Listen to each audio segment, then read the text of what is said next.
religious law, kita nyo, iba-ibang relihiyon, iba-iba religious law. Kahit nga sa loob ng Kristyanismo mismo, iba-ibang sekta, iba-iba yung religious law. So alam nyo, gawa ng tao yan. Pero kahit anong relihiyon mo, nahulog ka, may law of gravity, iisa ang natural law for all. Kasi Diyos ang may bigay. The laws of physics, the laws of natural sciences are God's laws because God created nature. So ang pinakapayak, pinakasimple na pagpapakilala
ng Diyos, ipinakilala niya through natural law. So gusto mo maging godly, obey natural law. Sinasabi ng natural law, pag mababa ang immunity ng iyong katawan, madali ka magkaroon ng sipon, ng sakit. So, huwag ka magdasal na gumaling ka. Religious law yun. Palakasin mo ang iyong katawan, kumain ka ng tama, magpahinga ka, at hindi ka tatablan ng mga sakit. Daig mo pa ang nagdasal. Meanwhile, ang dami-dami nagdadasal, namamatay din. Kasi dasal ka ng dasal, pero yung natural law, hindi mo sinusunod. Diyos ko, pagalingin mo po ang sakit ko sa baga. Ayaw mo naman tumigil manigarilyo. O ang nalalanghap pong hangin, polluted. Natural law will prevail over religious law. Kasi yun ang pure. Yun ang unang ipinakita ng Diyos. Numbers 12, 6 to 8. When there is a prophet among you, I, the Lord, reveal myself to them in visions. I speak to them in dreams. So sa mga karaniwan daw, mga propeta, nagpapakilala ang Diyos, yes, pero mga pangitain lang. Mga panaginip na pwede bang malimutan. Mga pangitain na putaputaki at putol-putol, dots, hindi mo lagi nako-connect the dots. Subject to misinterpretation, subject to being forgotten, and subject to the manipulation of the storyteller. Hindi buo ang revelation kung mga vision, panapanaginip. Tayo man kung nananaginip, di ba, hindi naman buo-buo. Putol-putol. I-interpret mo na lang kahulugan. At pagpapatuloy, but this is not true of my servant Moses. With him I speak face to face, clearly and not in riddles. He sees the form of the Lord. Sabi niya, sa ibang mga propeta, puta-putaki ang pagpapakilala ko, pero iba kay Moses special. Face to face, harap-harapan, hindi bugtong-bugtong, mas malinaw, at nakikita niya ang anyo, yung outline ng Diyos. Ang sinasabi lang dito is that the Lord reveals to different persons in different ways. Kung ang pagpapakilala ng Diyos sa mga propeta ay iba-iba, ang antas at sidhi, ganon din ang iba-ibang antas at sidhi na pagpapakilala niya sa iba't ibang mga guro, iba't ibang mga teacher, iba't ibang mga tao. We should take note that though Moses had special treatment and revelation, some revelations are time-framed, not eternal. Inireveal kay Moses, pang panahon ni Moses, hindi naman laging pang lahat ng panahon. Some revelations are specific, not general. Para lang sa specific need at this time, not for all needs of all time, of all people, in all places. Some revelations are local, others universal. Merong pang grupo lang na yun, meron namang pang lahat pala ng tao. Halimbawa, maging mabuti ka, pang lahat yun. Pero pagka sinasabi, mga babae sa Corinth, kailangan mahaba ang buhok nyo, pang Corinth lang yun. May universal, may local. Some revelations are personal, others are communal.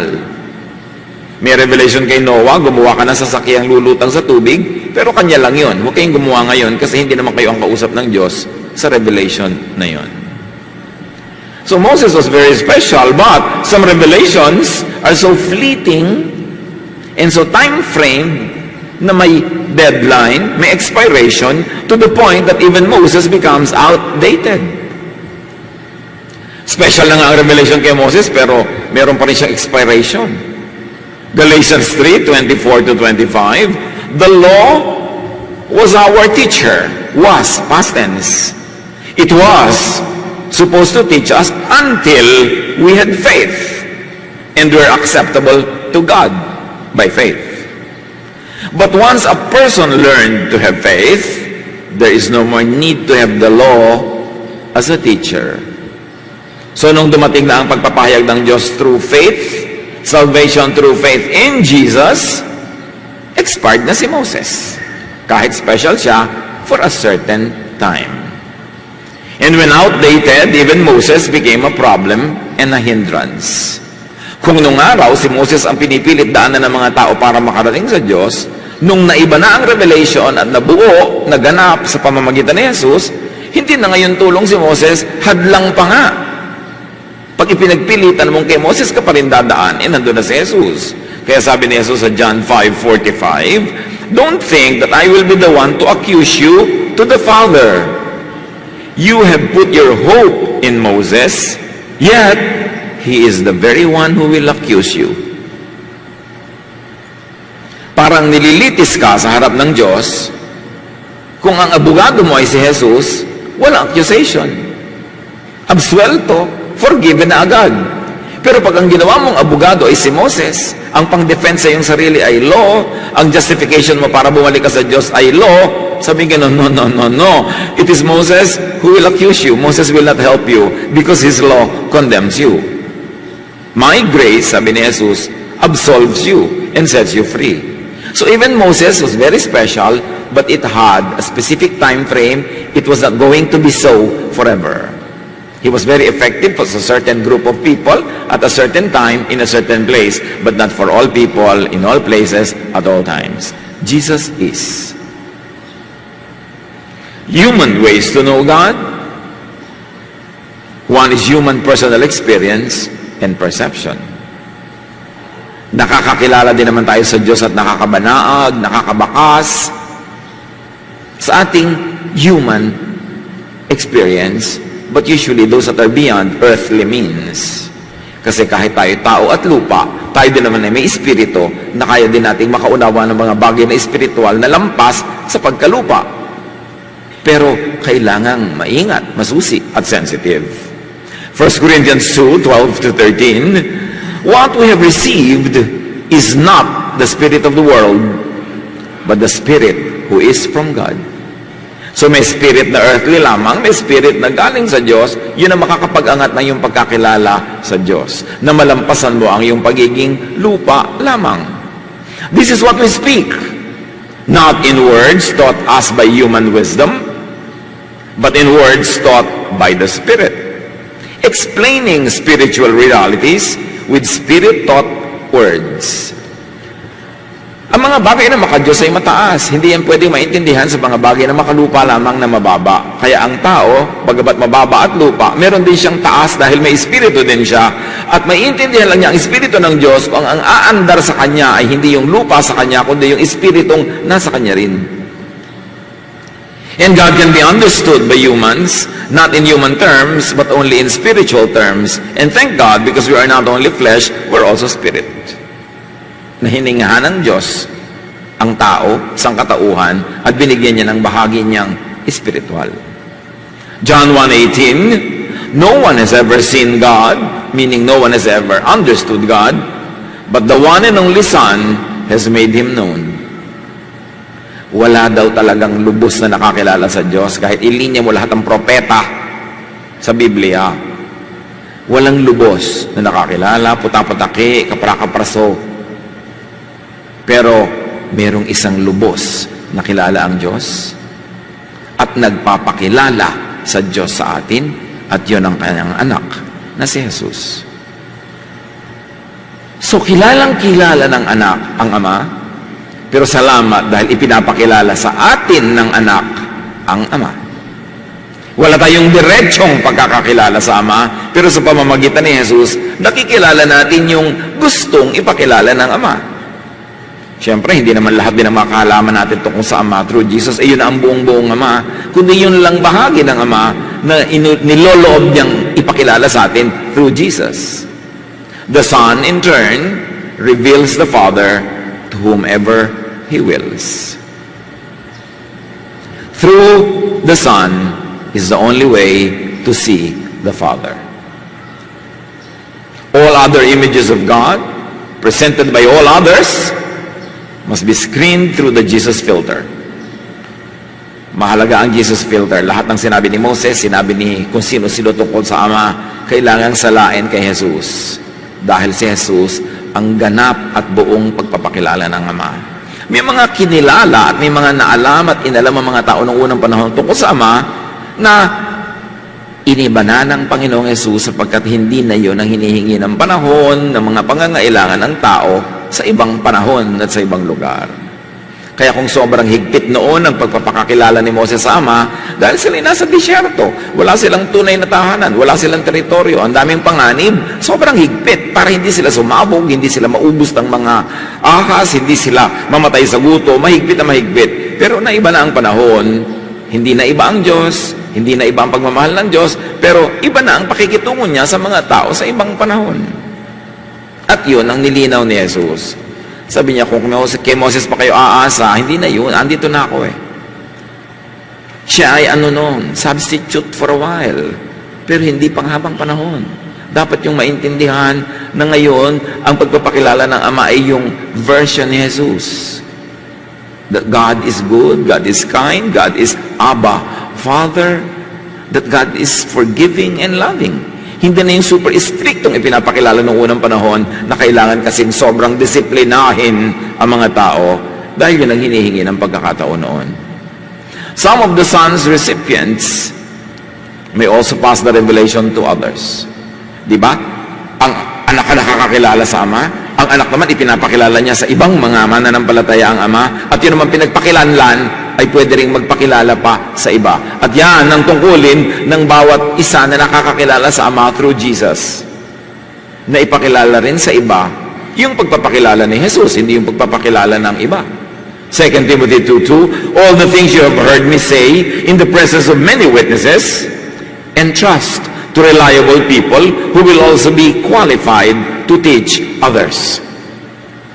So at least there are 4 generations of recipients and dispensers of the truth. Sabi ni Paul, yung narinig mo sa akin, in other words, si Paul yung 1, yung kausap niya yung 2, yung narinig mo sa akin, number 2, ituro mo sa iba, number 3, na sobrang linaw ang pagkaunawa na pwede pa sila magturo sa iba, number 4. 4 generations of learners kung responsible ang teacher. Hindi yung natutunan mo, sinolo mo na lang. O may natutunan ka, pag uwi mo, sabi doon nung naiwan sa bahay, ano po ang message? Ang ganda, nakaka-bless. Ano nga po? Basta maganda. Kasi hindi mo na malaman kung bakit maganda. Ano pa ngayon siya? third generation siya na wala na siyang masasabi. Sabi nung nagtanong sa kanya, ano sabi sa'yo? Ano daw ang lesson? Maganda raw. Hanggang doon na lang. Dapat malinaw kung bakit. Ano yung turo. So, kung hindi kayo diretsong pinagpapakilanlan ng ama, o hindi tayo diretsong pinagpapakilanlan ng anak, get in the chain of believers na pinagpapakilanlan ng ama. If not receiving revelations, connect with someone who does. That is important. Pero i-check nyo rin, i-balance, kasi baka naman yung ating sinusundan, at yung sinusundan niya, at yung sinusundan niya, mali pala. Kaya mahalaga yung Jesus filter. Paano mo malalaman kung tama o mali ang isang katuruan? Hindi dahil kung sino ang may sabi. Hindi dahil kung anong relihiyon ang may sabi, o ano ang posisyon o title nung nagsabi, kundi, ano naman kung ikinumpara na kay Jesus yung teaching na yan? Dadaan ba yan sa Jesus filter? Papasa ba kay Jesus yung turo? So kung papasa, kahit sino may sabi nun, edi tama. Pero kung hindi papasa kay Jesus, kahit sino may sabi nun, edi hindi tama. Jesus is the check and balance. Bakit? Colossians 1:17. Jesus is before all things, and in Him all things hold together. Siya ang humahawak sa lahat, at sa pamamagitan niya lang nagkakasama-sama at nagkakalakip-lakip ang lahat ng tama at totoo. So another way to know God is through religious initiations. At marami nito sa history. May mga mystery formula, mostly hindi naiintindihan nung sumasali, kasi nga mystery, pero pag sumali ka, nagkakaroon ng talab kung tama ang lugar ng iyong puso. Acts 2:38, Peter replied, repent and be baptized, every one of you, and you will receive the gift of the Holy Spirit. So ito, initiation yung baptism. Hindi maipaliwanag, ano naman ang nangyayari kung lumubog ako dyan sa H2O? Ano naman kung gaano kalaki ang lubog, wisik, buhos, o talagang lublob na buong buo? Ano nagaganap? Hindi pinaliwanag, pero sinabing gawin. At maraming gumagawa nito, nalubos ang pananalig, na maraming nangyayaring spiritual na blessing sa kanilang buhay. Hindi natin alam kung bakit. Because it is a religious, a spiritual initiation. That's why lahat ng mga great religious beliefs may initiations that are ritualistic. So through religious ritual, some revelation can be known. Again, hiwaga ito. At ito ang problema sa maraming sobrang mahilig sa mga verses na Protestants and born-again Christians, na wala yung ritual, na wala yung mga symbolic acts. Alam natin na may halaga ang ritual. Kahit nga nagpaparada lang tayo ng mga banners na nakalagay ang pangalan ni Jesus, may ibang talab sa puso mo, nakikita mo pa lang, ritual yon. At hindi yun masama. Kasama yun. Kaya lang, piliin mo naman kung anong ritual ang sinasalihan mo. Yung naglalaslas sa mga pulso, walang ritual na mararating yung ritual na yan. Pipiliin mo. Paano malalaman mo tama ang ritual? Ang itinataas ang Panginoong Jesus. Tinataas ang ating Diyos Ama. At ang nagiging effect sa iyo, bumabait ka, bumubuti ka. Hindi kayo mayabang, hindi ka nagiging matatakutin. Kasi may mga ritual ng takot ang idudulot sa iyo. Hindi yung galing sa Diyos, because God does not teach fear. But ritual is important. Tulad ng Lord's Supper, is a ritual. Hindi mo alam kung anong hiwaga meron yan, pero pag sumasali ka ng taus-puso at nauunawa ang iyong ginagawa, may kakambal talaga ang blessing. Otherwise, ba't mo pa gagawin? 1 Corinthians 11:23-25, sabi ni Pablo, for what I received from the Lord, I also pass on to you. The Lord Jesus, on the night when he was betrayed, took bread. And when he had given thanks, he broke it and said, this is my body, which is for you. Do this in remembrance of me. In the same way, after supper, he took the cup, saying, this cup is the new covenant in my blood. Do this whenever you drink it in remembrance of me. So we do the Lord's Supper. May mga churches every week, meron every month, meron every quarter, meron every year. Hindi naman talaga inutos kung gaano kadalas Pero ang mahalaga, ginagawa na tama ang intensyon, nasa tamang lugar ang puso, at mayroon talagang hiwagang nagaganap. Hindi pinaliwanag kung bakit. Kasi hindi naman lahat pinapaliwanag, hindi naman lahat kayang maintindihan. Acts 2:42, they devoted themselves to the apostles' teaching and to fellowship and to the breaking of bread. There's another human way to know God. It is through religious theologies and teachings. Yung iba naman, puro na lang dito, puro theology, puro teaching. Wala nung ritual, wala nung mga revelation, walang pag-observe ng natural law, kulang.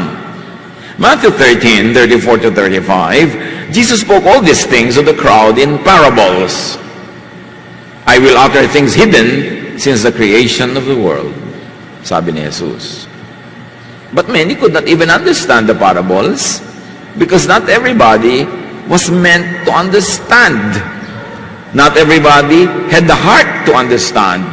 Kaya yung mga ibang nagtatanong, humahabol-habol kay Jesus, pakipaliwanag naman po kasi hindi namin naintindihan, pinapaliwanag sa kanila at naintindihan nila. Meanwhile, the central activity in many religions is teaching and theology, but theology cannot adequately know God and make God known. Nagkasundo na ba lahat ng mga theologians sa daigdig? Huwag na nating iba-ibahing religion. Christian theologians na lang. Nagkakasundo ba ang Catholic at Protestant theologians? Sa loob na lang ng mga born-again churches, nagkakasundo ba mga born-again theologians? Hindi. So dapat magduda rin kayo sa theology. Importante yan. Pwede yung makapagbukas ng pinto sa karunungan, pero pwede rin yan na magsara. Again, if i-filter mo sa Jesus filter, yung theology. Because theology uses only all two human faculties, perception and reason. Ang Diyos, di ba, sabi nga, ang taas, pero pag nag-theology na, ibinababa ang Diyos sa lupa para maintindihan ng mga taga-lupa, pero kamisan sobrang baba na mali na. Numbers 23:19, God is not a man, or God is not human. Ang Diyos ay hindi tao. Romans 6:19, hindi maipaliwanag ang maraming hiwaga. At sabi ni Pablo, you know, I am speaking in human terms because of your natural limitations. May nauunawa ako na panglangit, pero yung narating ko, hindi nyo narating. Paano ko ipapaliwanag sa inyo sa level ng langit yan? Kailangan ibaba ko para maintindihan nyo. So, gumagamit ako ng human terms. But those human terms are only symbols of spiritual realities that are beyond your human experience and human reach. Kaya hindi lahat ng sinasabi gagawin mo literal. Napakalaki ng ikakapahamak ng iyong pananalig kung gagawin mong literal ang lahat ng katuruan. Ibinababa lang sa literal kasi hanggang doon lang yung vocabulary ng tao. Halimbawa, kausap mo bata. Di ba kahit na sa review for motion pictures, merong general, merong R13, may R18, may R16, at may XXX pa. Kasi hindi lahat ng taong manonood noon ay angkop doon yung lengguwahe noong pelikula, halimbawa. So, papaano mo ipapaliwanag ang matataas na bagay sa taong hanggang dito lang sa baba? Ibababa mo. Pero kumisa sa pagbababa, doon nagkakamali-mali ang pagbaba. Nagiging sobrang literal. So sabi, I'm speaking in human terms. Kung nagpapaliwanag ka sa bata ng mga bagay, ano ba tinabi ng bata? Pakipaliwanag nyo nga po ang balance of trade deficit ng bansa. Ako nga, hindi ko naiintindihan yan. Papaliwanag ko pa sa iyo. Ang pinagsasasabi mo dyan. Diba? So, paano mo sasabihin yun? Ganito lang anak. Nagbigay ako sa iyo kanina ng 10 pesos. Baon mo sa school. Pero yung gusto mong bilhin, 15 pesos. May deficit ka. Yun. So, naibaba mo. Pwede niya maintindihan. Pero hindi lahat pwedeng ibaba na ganun. Kaya napakalaking kapangahasan kuminsan ang mag-theologize. Tapos, dogmatic ka pa. Kala mo yung theology mo, yun ang kaisa-isang tama sa mundo. Maraming napapahamak. Because God's way, God is way above and beyond human faculty, perception, human context, and inspiration.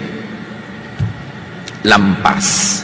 Ecclesiastes 8:17, no one can comprehend what goes on under the sun. Despite all their efforts to search it out, no one can discover its meaning. Job 26:14, these are but the outer fringe of his works. How faint the whisper we hear of him. Who can understand the thunder of his power? Sabi, ang mga nauunawa natin nakikita, gilid-gilid lang, sulok-sulok, laylayan lang ng gawain ng Diyos. At napakahina ng mga anas niya para marinig nating lahat. At nakatutulig naman ang kanyang mga dagundong ng kulog kung nilalakasan niya ang kanyang tinig. Kaya humina at lumakas man ang tinig ng Diyos, di natin maintindihan ganap. Beyond our comprehension. Isang halimbawa ng pag-humanize ng divine, pagbababa sa lupa ng mga bagay na makalangit. Matthew 22:25-30. Once there were 7 brothers who had lived here. Sabi ng mga tao kay Jesus, the first one married but died without having any children. So his wife was left to his brother. Pinakasalan ng susunod na kapatid. The same thing happened to the second and third brothers, and finally all the 7 of them died, leaving this woman a widow. At the last, the woman died. When God raises people from death, which is another dimension, from earth to death, from here to eternity, ang laking lipat nun. Ang tanong nila, when God raises people from earth, whose wife will this woman be? She had been married to all 7 brothers. You see, a religious question? Requirement kasi nung araw sa Israel, pagka ang isang lalaki ay namatay, yung kanyang asawa ay kailangan pakasalan ng kanyang susunod na kapatid. At aanakan dapat para magkaroon ng anak sa turing yung namatay. So, ganoon na nangyari sa babaeng ito. 7 magkakapatid na lalaki ang naubos sa kanyang palad. Ang tanong nila kay Jesus, kung pinakasalan lahat yung 7, sinong asawa niya sa langit? You see? Issue sa lupa, dinadala sa langit. At gusto nilang maintindihan sa pamamagitan ng human and earthly terms. People think of the next life as the same as the earthly life, only a different place. At yun ang 99% of religions. Ang pagtingin nila sa buhay sa langit, sa kabilang buhay, tulad na tulad din ng buhay dito sa lupa. Lumipat lang ng lugar. Kaya may mga religion na nagtuturo, ikaw, pagka namatay kang martyr para sa religion natin, paglipat mo sa kabilang buhay, may sasalubong sa isang damukal na magagandang dalagita. Ganun pa rin pala, may mga dalagita rin sandamukal. Ba't hindi nilang sandamukal na matatandang dalaga? Ba't kailangan mga dalagita? Kasi mga dalagita ang kaakit-akit sa buhay sa lupa.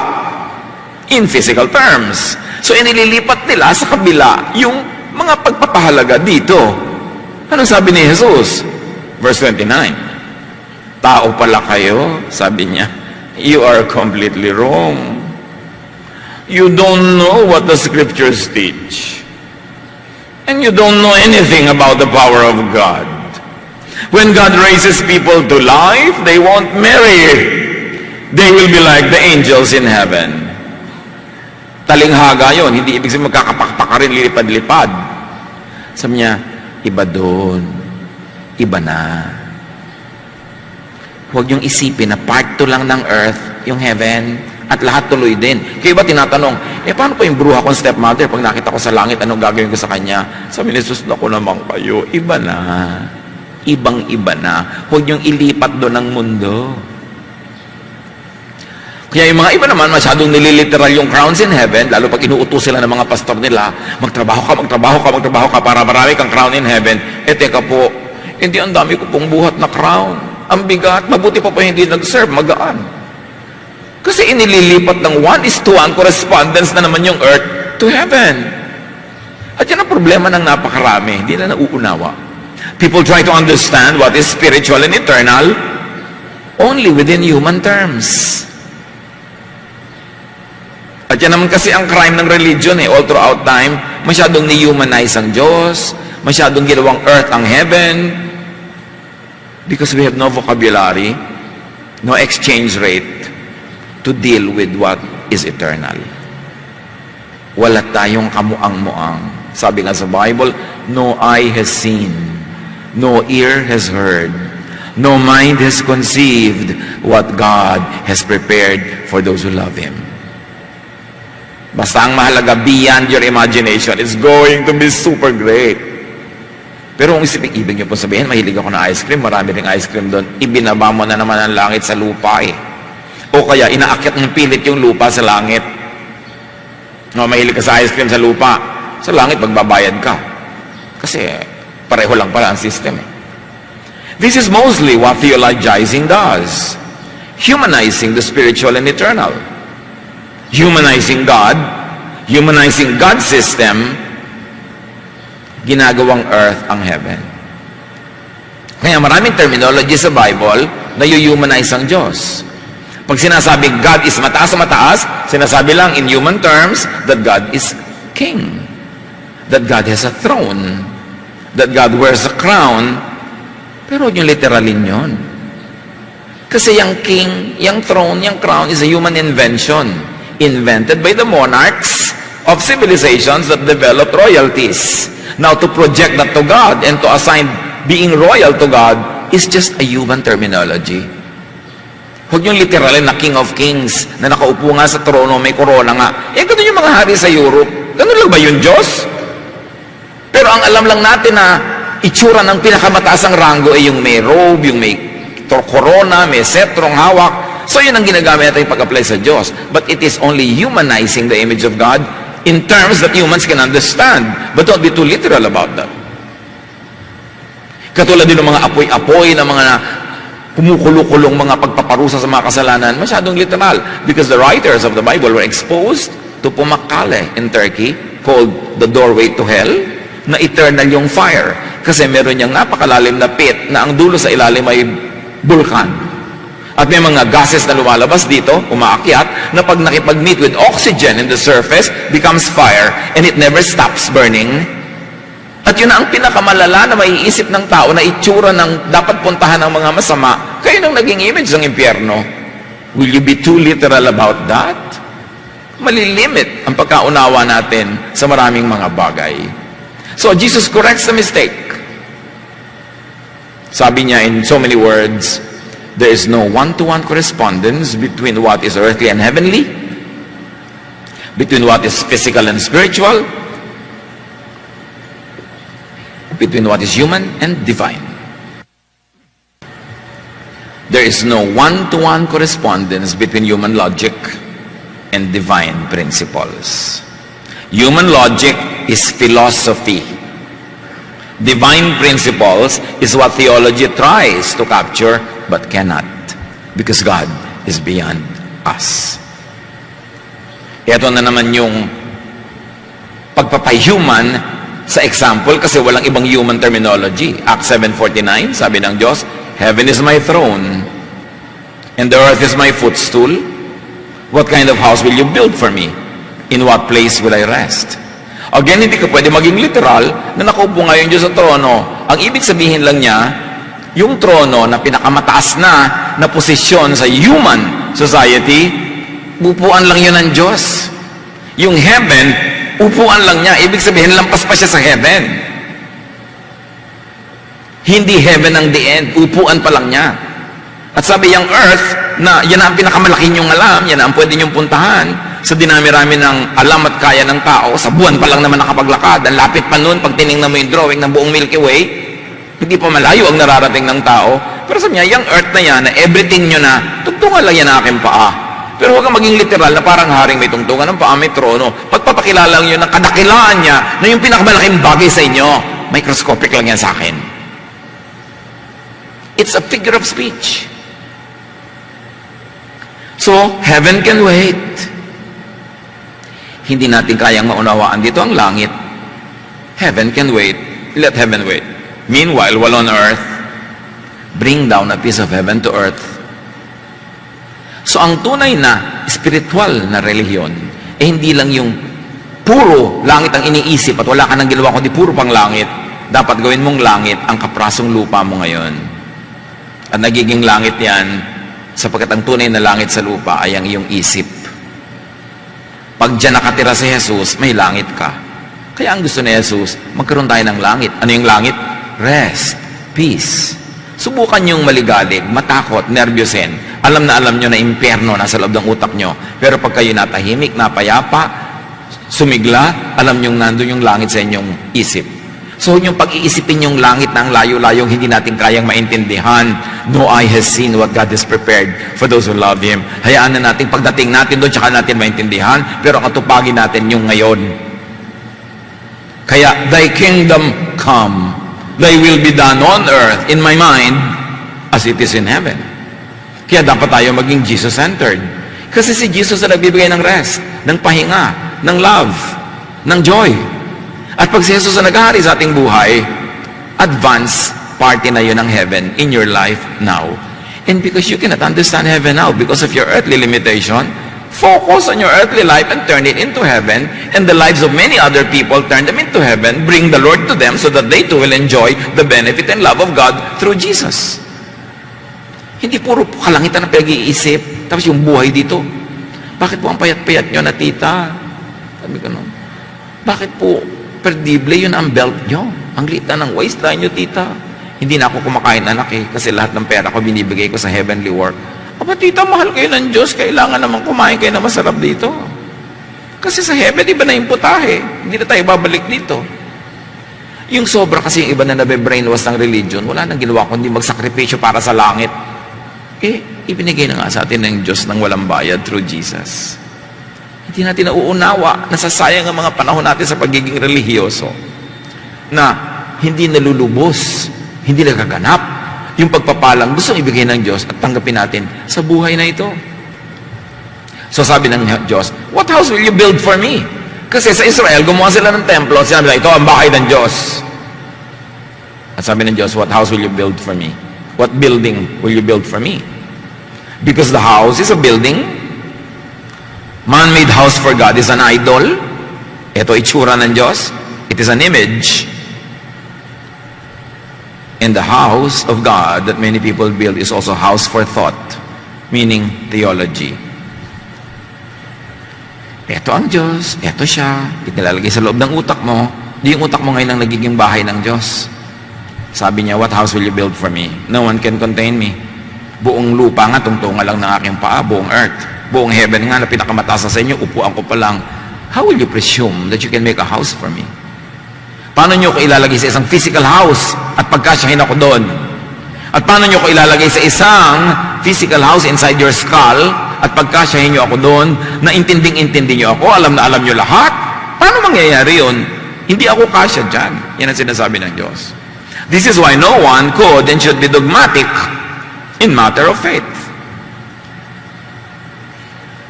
Yung alam na itinuturo niya, sure na sure, wala man lang siya kahit anong agam-agam, isang malaking kayabangan. Lalo na yung sobrang alam na alam yung end times theology. Ha? Prophecy yun, tas alam na alam mo lahat. Nasukat mo na 40 years, 7 years. Ginawa mo ng literal lahat.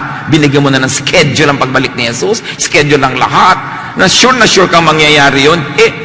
Ini-interpret mo lang naman yung mahiwagang verses, no? Hindi ba sumang pag-aralan yan? Pero kung bunga sa iyo ay takot, hindi na yan galing sa Diyos. Kung ginagamit na pananakot, hindi rin yan galing sa Diyos. Maraming mga haka-haka. Ini-specify na talaga kung sino ang Antichrist. Ini-specify na kung kailan darating si Jesus. At pagka hindi dumating, masala. Gusto pa kasi ng Diyos, magsisipa tayo kaya hindi pa ulit dumating. Mga palusot. Malay natin sa ibig sabihin yan. Pwede lang tayong humula-hula here and there para magkaroon tayo ng general idea. But you cannot be so sure and specific. 1 Corinthians 13:9, we don't know everything, and our prophecies are not complete. That is why no one should be conservative. Hindi katangian na maging conservative when it comes to spirituality. Because to conserve means, yung laman ng utak ko, di ko napapalitan, yun na, tapos na, magkamatayan na, yun na ako. Yun ang conservative. ay gusto conserve. Pero ang tanong, saan naman galing yung pumasok sa utak mo na gusto mong i-preserve and i-conserve? Baka galing sa kotsero, baka galing sa barbero, baka galing kay Aling Tekla, kay ganito, kay ganon, na narinig lang kay Mang Kepweng. Kung kani-kanino na nanggaling mga karunungan na minana mo at ang nilulun mo ng buong buo at ngayon lalaba ka ng patayan para maging conservative, sure ka ba na tama yan? To stay at ease in the mind, as ease in the mind, well, most of what we know is only inherited. Gaano karami sa atin, mga kapatid, na yung alam natin sa ating spirituality, mga doktrina natin ay bunga ng ating pag-iisip, pagre-research, pananalangin, panunuri, o namana lang natin kay Aling Tekla. Nadinig mo lang kung kanino, yun ang ilalaban mo ng patayan. Sinuri mo na ba? Pinakinggan mo na ba? A true God seeker cannot be conservative because learning is dynamic and progressive. Anong ibig sabihin ng learning? Yung dati kong alam, itatapon ko na kasi may nalaman na akong mas mataas, mas bago, at mas tama. Pero kung ay dati ko nang alam, hindi ko ito papalitan, magkamatayan man, yun ang conservative. Paano lalago ang conservative? You need to go beyond inherited thought. You need to go beyond inherited theology. Kasi paano kung ang sinusundan mo pala, isa lang blind. You become a blind, following another blind, kahit 5,000 taon na yung relihiyon nyo, kayo nangunguna, blind, hindi blind pa rin kayong lahat. Mahalagang mag-aral, manalangin, manuri. Ang panunuri sa theology, ang pagbabasag ng mga dating doktrin ng laman ng ating utak ay hindi ibig sabihin unfaithfulness to God. Because sometimes when you break images made by religion, that is faithfulness and high service to God. And those images are not always human figures pretending to be an image of God.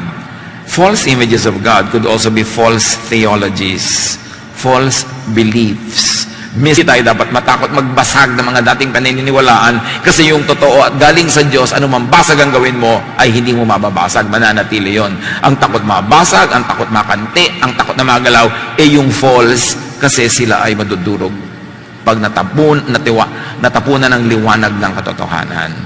Those who hold the truth must never be afraid to get it examined under the light. At hindi tayo dapat matakot na ipa-examine sa light ni Jesus ang mga dati na nating paniniwalaan dahil makakatulad tayo ng mga kausap niya. Sabi niya, ay naku naman kayo, maling-mali kayo, hindi nyo naiintindihan ng Diyos, pero religyoso kayo. Dapat tayong mag-grow. And do you know what it means to grow? You have to outgrow something to grow into something else. You cannot be conservative if you are a truth seeker. You cannot protect your truth if you like the greater truth to be revealed. Because if your truth is really the greater truth anyway, it will prove itself to be, and so you don't need to be insecure for it. Karamihan ng pagkakaluwal sa mas maliwanag, mas maningning na katotohanan ay pagdaan muna sa isang madilim na lugar. Parang isang batang isisilang, isang sanggol, secure na secure siya sa loob ng sinapupunan, everything is alright, everything is perfect, pero para siya isilang sa lupang maliwanag, dapat siyang dumaan sa uterus. Dapat siyang dumaan sa napakasikip na daan at napakahirap na pamamaraan ng pagkakaluwal, pero doon lang ang paraan para siya iluwal sa mundong ibabaw. Ganon din ang mga utak na nakakulong sa isang stage of consciousness.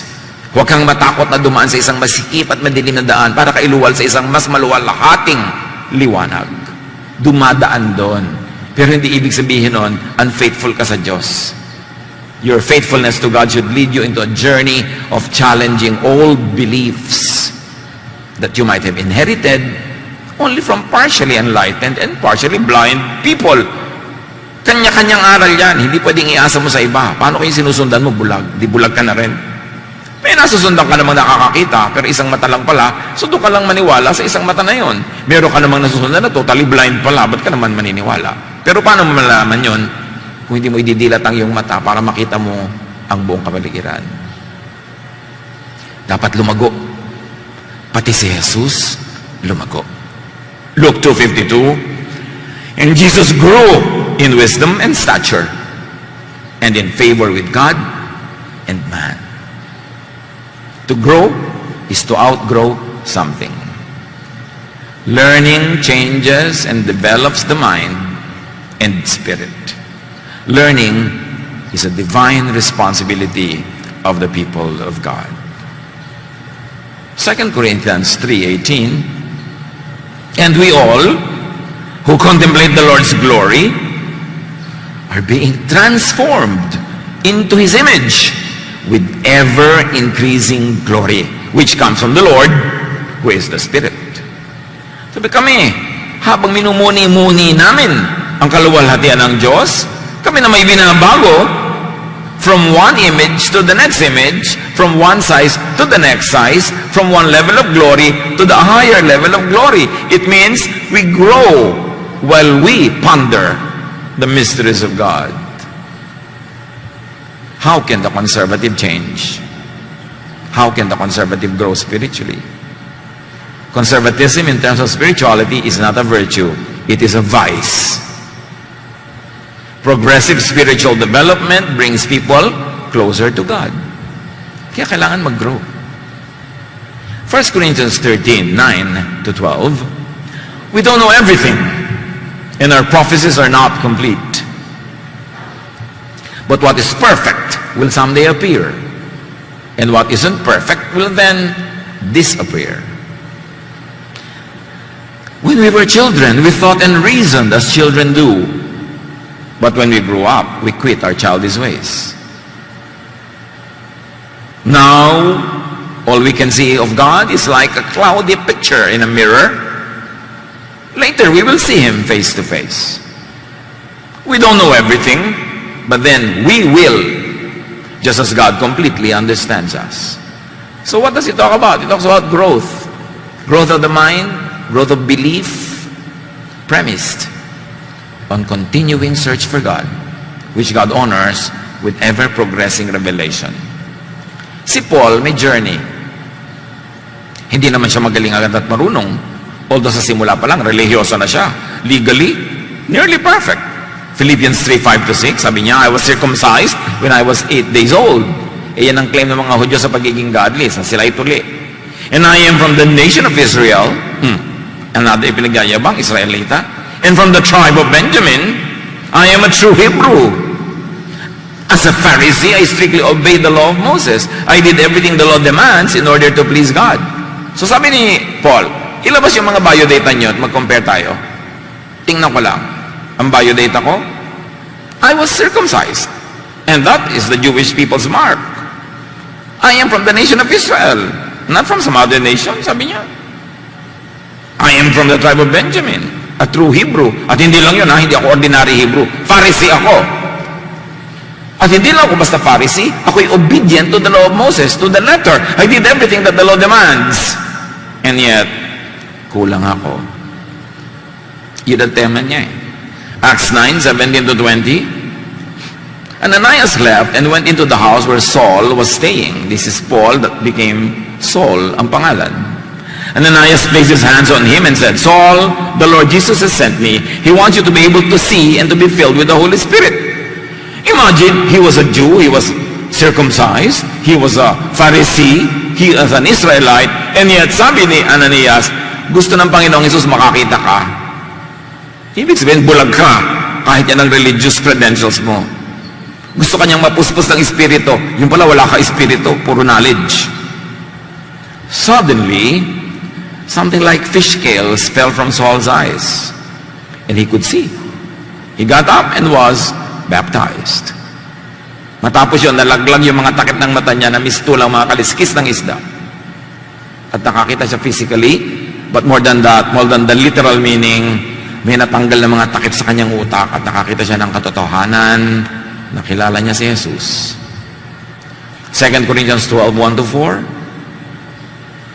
I will go on to visions and revelations from the Lord. Sabi ni Pablo, I know a man in Christ, referring to himself, who 14 years ago was caught up to the third heaven. Whether it was in the body or out of the body, I do not know. God knows. And I know that this man, meaning himself, was caught up to paradise and heard inexpressible things, things that no one is permitted to tell. So sinasabi ni Pablo, alam niyo ako, dinala ako ng Diyos sa ikatatlong palapag ng langit. At doon ko nadinig ang mga hindi usually nadidinig. Doon ko nakita ang mga hindi na pagkikita. At sa dinami-rami ng mahihiwagang bagay na narinig ko, karamihan ay hindi pwedeng ipagsabi.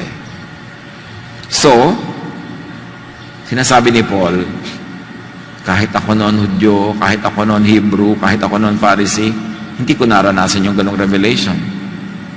It took the personal intervention of Jesus to show me things that I have never seen before. Eh kung conservative siya, di tinanggihan niya yon, nawala ang lahat. Development and change requires constant changing of the mind. From simple to complex, from childish to mature. 1 Corinthians 13:11. When we were children, we thought and reasoned as children do. But when we grew up, we quit our childish ways. And that should be applied in our spirituality, in our religious belief. Eh kung conservative, paano? Hindi siya magpapalit. Development and change requires constant changing of mind from self-righteous to just righteous. Mga kapatid, can we not just be righteous, hindi na self-righteous?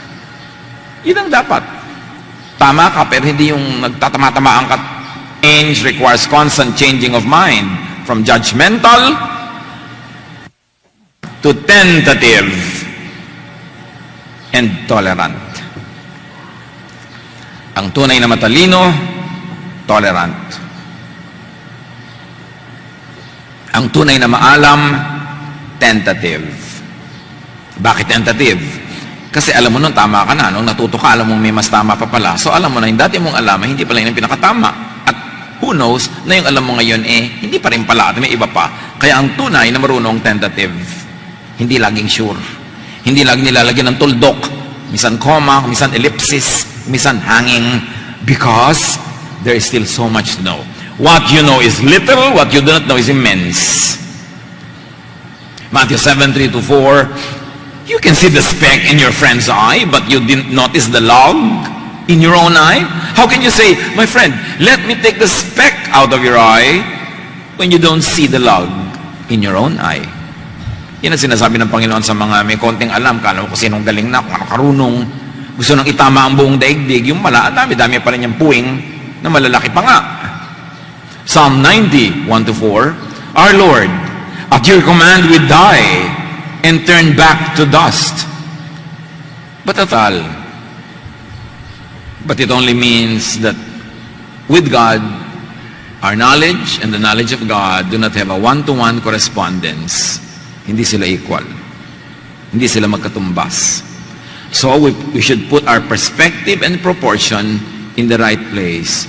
Ang liit natin, kakatiting ng alam natin compared sa buong katotohanan ng Diyos. So, paano ka pwedeng magyabang? Job 38:1-4, 17, and 33. Nung si Job ay nagrereklamo sa Diyos, finally, nagsalita ang Diyos sa kanya. From out of the storm, the Lord said to Job, why do you talk so much when you know so little? At dapat yan, ang kinin natin yung sinabi na yun ng Diyos kasi totoo yan sa 99% of us. We talk so much and know so little. Lalo yung mga nagbasa ng Bible, tatlong linggo pa lang nagbabasa, pupunta na sa mga kamag-anak, susugurin sila, di papakita na lahat ng mga kamalian nila, yung lahat na mali, lahat na i-judge. Ang konti-konti pa lang ng alam. Sabi niya, why do you talk so much when you know so little? No? Bagay sa maraming theologians, lalo sa theologians ng end times, talking too much, but knowing really very little, because talinghaga ang end times. Paano mo nalaman na interpretation mo? Yun na nga. Nabili mo lang sa bookstore, lumaglag nung naglalakad ka sa tapat ng bookshelf, so eto na ngayon, nang nalaglag sa langit, lalaban ka na ng patayan. It's good to consider it, but do not kill or die for it, because it's only an interpretation. Who knows what is the right interpretation? Ang sabi ng Diyos kay Job, now get ready to face me. Can you answer the questions I ask. How did I lay the foundation of the earth? Were you there? Did you ever tell the sun to rise? And did it obey? Have you seen the gate to the world of the dead? Do you know the laws that govern the heavens? And how? And can you make them rule the earth? Of course, all the answer means no. Humans know so little. Acts 17:24, this God made the world and everything in it. He is the Lord of heaven and earth, and He doesn't live in temples built by human hands. Hindi pwedeng ilagay ang Diyos sa loob ng anumang templo na gawa ng tao. At hindi pwedeng ilagay ang Diyos sa loob ng templo ng utak, ng theology, na likha rin ng tao. Because a temple could be a building, it could be an idol, it could be a theology. Everything will fail. God is so glorious and cannot be contained in any container. Pwede konti-konti, minsan-minsan, pero hindi mo sabihin na buo. Because theology could be an idol. Kung may mga naglilingkod sa mga Diyos-Diyosan, idol-idol, hindi lang drawing yan, hindi lang yan estatwa. The way you think could be an idol. And it's more dangerous because you don't realize that it is an idol. Because theology could misrepresent God and could present a false image of God. Especially end times theologies. Mga kapatid, mag-ingat kayo. Usong-uso yan eh. Wala kasi nagko-question. Yung mga alam ng mga tao, 99% about the so-called end times, may konti lang na tao na umimbento ng theology na yan. Magaling lang sila gumawa ng mga libro, mag-distribute worldwide. Nagigituloy parang yun ang totoo, buong-buong katotohanan. Pag pinakinggan mo yung mga interpretation nila sa mga end times, parang napaka-unreasonable ng Diyos. Parang ang gulo. Hindi naman ganoon ng Diyos. So magduda ka dapat. Inimbento lang ng tao yung mga presentation nila, naging pelikula, naging libro, naging lahat. Walang nagtatanong, saan nyo nahugot ang interpretation nyo? Tapos lahat natatakot, lahat nananakot. Kailangan manuri tayo. Baka mamaya ligaw ang ating pinapakinggan. Maging ang pinapakinggan nyo ngayon dito, pwedeng ligaw, kaya suriin nyo. Huwag kayong lulon ng lulon. Kailangan mag-aral tayong mabuti. Suriin ang lahat. Kasi napakala ng pangbubulag ng relihiyon sa buong kasaysayan ng sangkatawan. Kailangan mulat ang isip. Matthew 15:9, in vain do they worship me, teaching human precepts as doctrines. Ang Diyos na nagsasabi, baliwala ang pagsamba nila kasi yung mga guni-guni nila, ginagawa nilang doktrina. Hindi yan galing sa akin. Imbento lang yan nila. Kung ang mga doktrina ng Israel ay tama na lahat, ba't ipapadala pa ng Diyos ang anak? Kung sila na yung way, yung temple, ba't ipapadala pa si Jesus na the way? Ibig sabihin, hindi yung temple ang way. Kung maliwanag na sila, ba't ipapadala pa si Jesus the light? Kung tama na sila, ba't ipapadala pa si Jesus na the truth? At kung buhay talaga sila, ba't ipapadala si Jesus na life? No, Jesus was sent as way, truth, and life because the religious system of Israel was not the way, it was not the truth, it was not the life that God wants it to be for people. God wants something better, more beautiful, more joyful, more peaceful, more restful, more kind, more loving. That's why Jesus was sent. Because the system was not enough. In matter of spirituality, be open and teachable.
And very importantly, be tentative.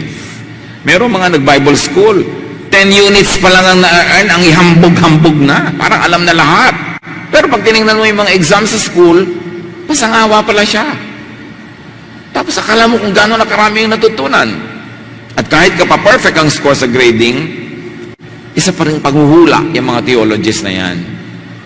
Hindi masamang manghula, hindi masamang mag-aral, kasi dapat tayo mag-aral. Pero masamang italaga mo na yun na ang katotohanan, ipagyabang mo na at baliwalain mo na ang lahat ng mga ibang mga uri